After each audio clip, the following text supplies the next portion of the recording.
Assalamualaikum warahmatullahi wabarakatuh. Perkenalkan, nama saya Temi Suryani, Prodi PAUD kelas 2A, NIM 211250011.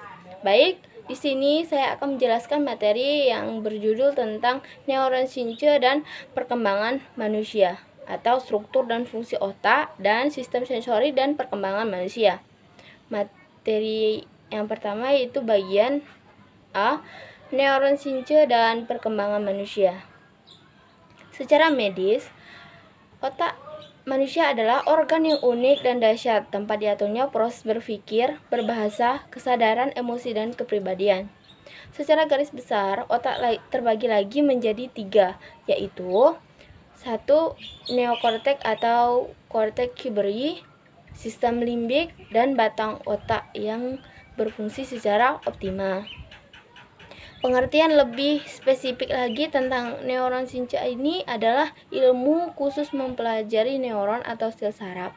Sel-sel saraf ini menyusun sistem saraf, baik susunan saraf pusat atau otak dan saraf tulang belakang, maupun saraf tepi, 31 pasang saraf spinal dan 12 pasang saraf kepala. Bagian B, struktur dan fungsi otak. Struktur dan fungsi otak lagi terbagi menjadi 3, yaitu otak besar. Ini merupakan bagian otak terbesar yang paling menonjol dari otak manusia, yang menempati 2 atau 1/3 dari massa otak dan terletak di bagian atas rongga tengkorak. 2. Otak kecil mengontrol gerak serta keseimbangan tubuh, seperti mengatur posisi tubuh, membantu meningkatkan sistem motorik seperti koordinasi gerak otot. Yang ketiga, batang otak.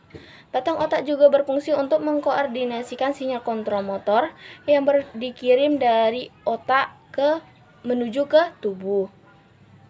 Yang ketiga itu C, sistem sensori dan perkembangan manusia.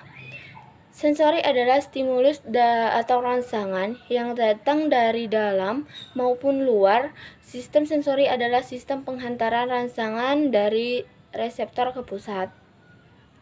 Sistem sensori diantaranya berfungsi untuk mengetahui adanya bahaya atau hal-hal yang mengancam yang berhubungan dengan penglihatan, pendengaran, penciuman, dan perasaan rasa nyeri, rasa raba, rasa panas, rasa dingin, dan lain sebagainya.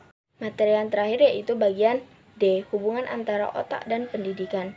Otak merupakan bagian penting dalam proses berpikir. Otak memiliki peran penting bagi pendidik dan proses perkembangan anak. Untuk dapat mengoptimalkan pendidikan pada anak usia dini, harus sesuai dengan karakteristik perkembangan pada anak usia ini, termasuk pada strategi pembelajaran